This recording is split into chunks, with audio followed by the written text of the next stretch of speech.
Yung mga tao na may mga ambisyon. Para kay dating Press Secretary Trixie Cruz Angeles, tila nawala na ng direksyon at lakas ang planong impeachment laban kay Vice President Sara Duterte. Sa panayam sa SM9 Nightline News, iginit ng abogada na isang risky move ang pagtutulak ng impeachment ngayong nasa kalagitnaan na ng termino ang Administrasyong Marcos Jr. Yung mga tao na may mga ambisyon for 2028 na higher positions, even as Vice President, President, or even Senator, mabibisi na sila because they have 3 years. Kailangan nilang gamitin itong 3 taon na ito. Iilan lang talaga ang masisinagan, kumbaga, ng atensyon in an impeachment case.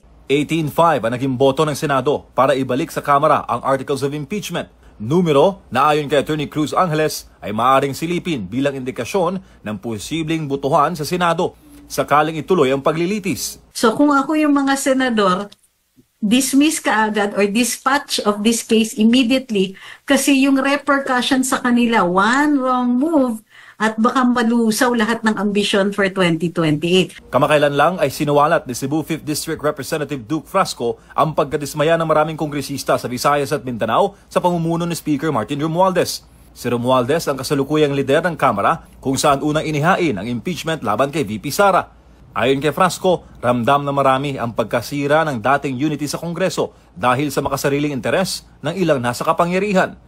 Bukod kay Frasco, inamin din ni Davotas Representative Toby Tiangco na wala naman talagang totoong clamor sa Kamara para sa impeachment. Maraming kongresista umano ang napilitang pumirma para lamang hindi mapigil ang paglalabas ng kanilang mga pondo. Hindi rin lumagda si Frasco sa manifesto of support para muling italaga si Romualdez bilang Speaker ng 20th Congress. Samantalang si Tiangco ay babalik din sa Kongreso. Furthermore, hindi na ganun kadali. Hindi na solid yung House. Marami na po na hindi na maninindigan na kasi ang lahat nakatingin sa 2028. Lahat ng sa tingin nila ay ang forerunner ay si VP Inday, hindi nila i-risk na bumoto against her. Kasi pag naging presidente yan, 6 na taon sila mag-suffer. At kung igigiit pa rin ng ilang sektor ang impeachment sa panahong halos nakatutok na ang lahat sa 2028 presidential elections, ito ang babala ni Attorney Cruz Angeles. Deadly yun. Sa 2027, masyadong significant pa ang following ni VP Inday. Pag sinagad nilang masyadong malapit sa eleksyon, baka kiss of death yan. Marami sa kanila ang tatakbo. Para sa Diyos, sa Pilipinas, nagpasyang ibalik ng Senado sa Kamara ang reklamong impeachment laban kay Vice President Sara Duterte, kasabay ng pagtagda ng ilang kondisyon bago ito muli tanggapin.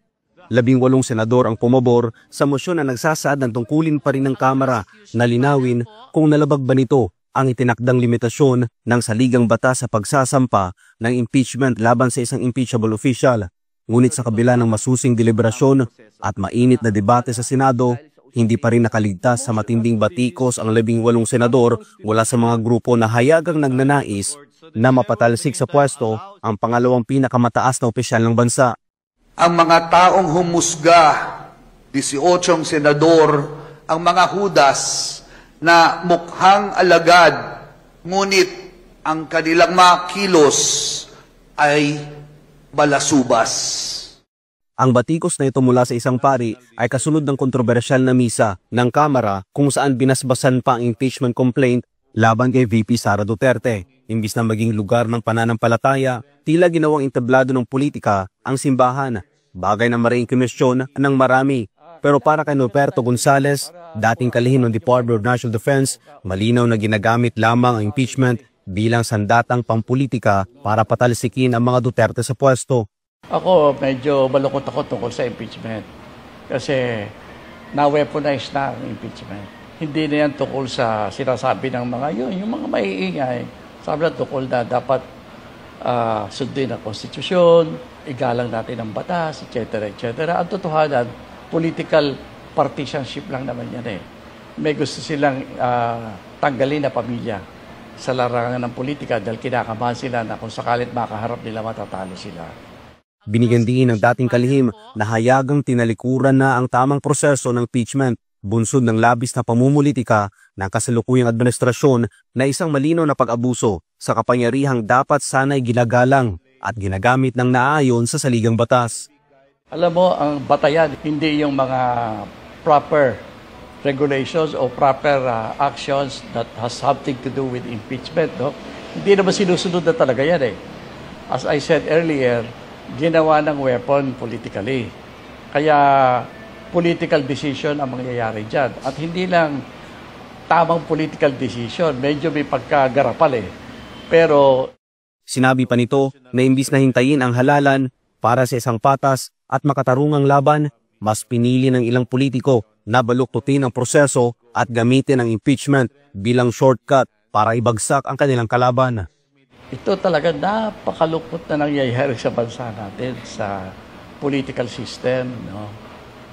Masyado na sa halip na labanan fair and square sa eleksyon ng isang kandidato, ay gumagamit na yung mga available na pwede na, mga batas na pwede nating manipulate, gamitin para ibagsak ang kalaban.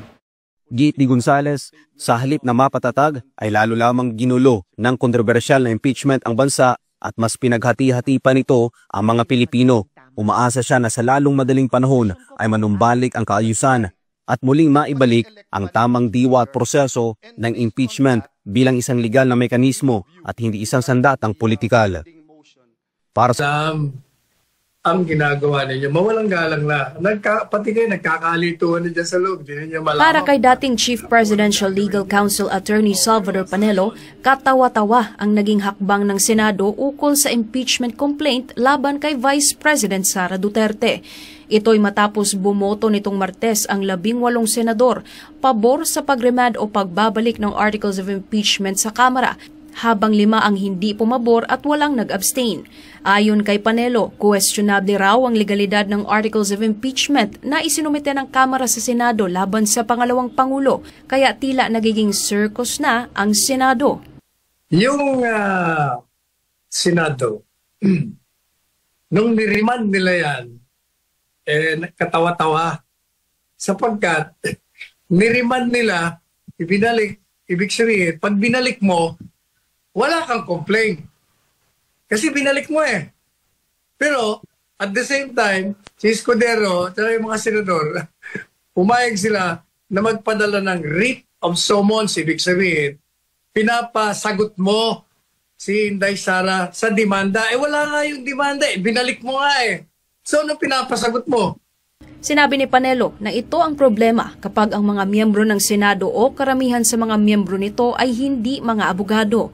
Anya, kung may sapat na kaalaman sa batas ang mga mambabatas, hindi sana umabot sa ganitong hakbang na taliwas umano sa legal na proseso. Matatandaang nagbigay din ng komento si Pangulong Ferdinand Marcos Jr. tungkol dito at sinabi niyang naniniwala siyang magpapatuloy sa 20th Congress ang impeachment trial ni VP Sara dahil hindi raw ito matatapos bago magsara ang kasalukuyang Kongreso. Dapat si Presidente Marcos Jr. dahil hindi naman siya abogado, huwag na siyang bibigay ng kanyang mga opinion sa punto legal.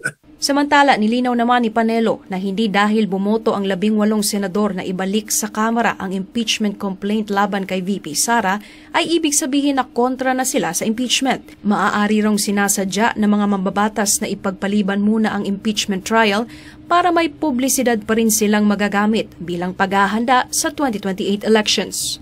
Pag na-dismiss ang impeachment complaint, wala na silang venue. Hindi na nila mapapakita ang kanilang mga kagalingan pagdating sa impeachment. Mawawala na yung daily coverage. Kaya lahat sila o karamihan sa kanila, huwag muna natin i-dismiss yan. Kailangan ituloy natin yan. You're depriving us of the opportunity to shine dyan sa impeachment court naman, kayo naman.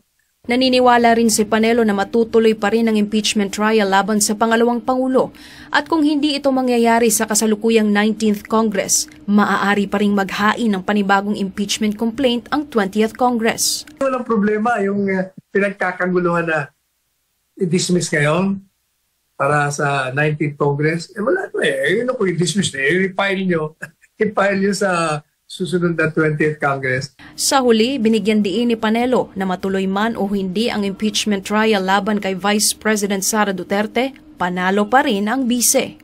Pag hindi mo tinuloy, panalo si Inday Sara kasi ibig sabihin, pati mga senador hindi naniniwala ang karamihan sa kanila at sumusunod din sila sa tinig ng taong bayan. na ayaw nila ng impeachment. Pag tinuloy mo naman, panalo din siya dyan. Kasi, gaya ng sinabi natin, wala namang kabatay-batayan yung mga demanda. Yung confidential funds, yung grave threats, yung kung ano-ano pang mga corruption. Wala lahat, ebidensya yun puro politika lang nga yun Nakatakda sanang ipresenta ang Articles of Impeachment sa Senado ngayong Hunyo 11, pero dahil nagdesisyon nitong ibalik ang impeachment case sa Kamara, hindi na ito matutuloy. Para sa Diyos at sa Pilipinas kong mahal, Sara